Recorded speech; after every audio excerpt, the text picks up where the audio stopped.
Hi boys and girls, this is Miss Bradshaw here to give your writing lesson today. So before we start today's lesson, you need to make sure that you have looked at this anchor chart here that I have on the left here that says Book 1 in a series. And these are the things that this book should have. So if you have not done this in your story from Friday, the new adventure that you started writing, you need to go back and add some of these things into your story. Who the character is, where the character lives, what the character likes, how the character feels, maybe who the character's best friends are, important background information. So you can see Miss Bradshaw has on the right side of the screen, My Gretchen Goes to the Beach story. And at the beginning, I just gave a few sentences of background information. That way my reader knows a little bit about Gretchen. So I started by saying, "Hi, my name is Gretchen. I have long red hair and I love to be in my tree fort in the woods, at the beach, or doing anything outside."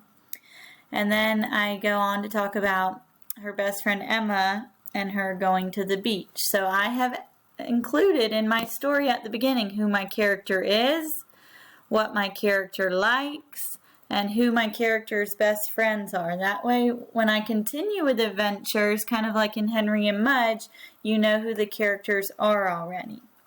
So if you have not done that from your writing on Friday, that's the first thing you're going to do today. After you have done that, we're going to talk about adding dialogue into our stories. So I want you to think for just a second. Think about things that you've said or that people have said to you since you've woken up today. Think about some things. Maybe mom or dad said good morning to you when you woke up. Maybe you said when they woke you up, "I don't want to get up yet." Think about some things that you have said to someone today or that they have said to you. When people speak, they yell, cry, shout, or whisper.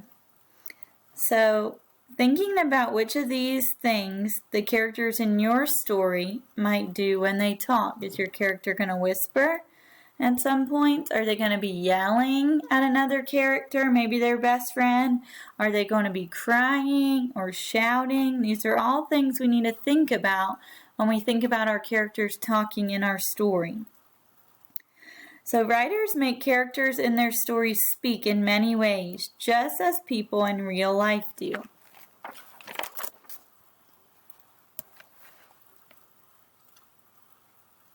You can also do these types of things. You can add speech bubbles.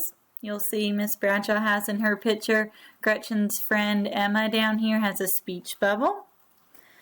I have my characters talking back and forth to each other. So throughout the story, you'll see Gretchen and Emma talk back and forth to each other.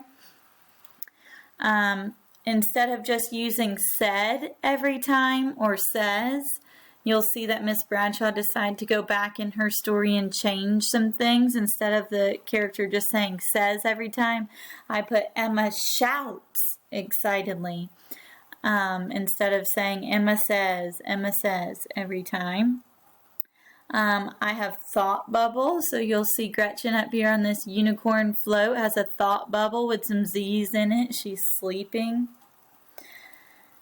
So I want you today to do this in your story. You can do this type of work in more than one place in your story. Okay, so you need to add body movement, what the character says, what they're saying back to each other, and add in some work on making your characters move. If you think back to the story we read earlier in the school year, George McClement's Night of the Veggie Monster, George is telling the exact actions of what the character did. Remember it said he was curling his toes and wiggling his fingers when he had to eat the peas. You want to make sure your characters do something and say something. Instead of just saying it fast, we can say it longer and fill up pages with actions and dialogue. So you can see in my story, Emma and Gretchen are talking back and forth to each other, and I'll read it that way you can get an example. Today my best friend Emma and I are going to the beach. I am so excited to finally see the ocean, Emma. Emma shouts excitedly, I know! I can't wait to blow up our unicorn floaty and try it out.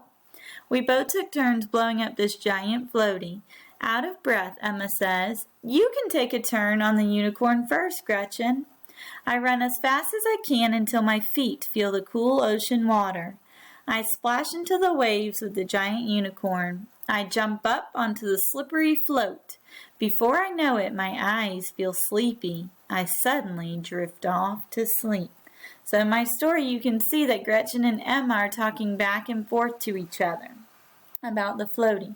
So your job today is to first go back and make sure your story has some background information at the beginning, like our chart over here, who the character is, what they like, who their best friends are. And after you have added that to your story, your second adventure from Friday, you are going to today go back and make your characters talk back and forth to each other.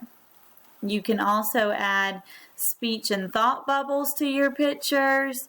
Try to have your characters talk by either shouting, whispering, instead of just saying Emma says over and over again.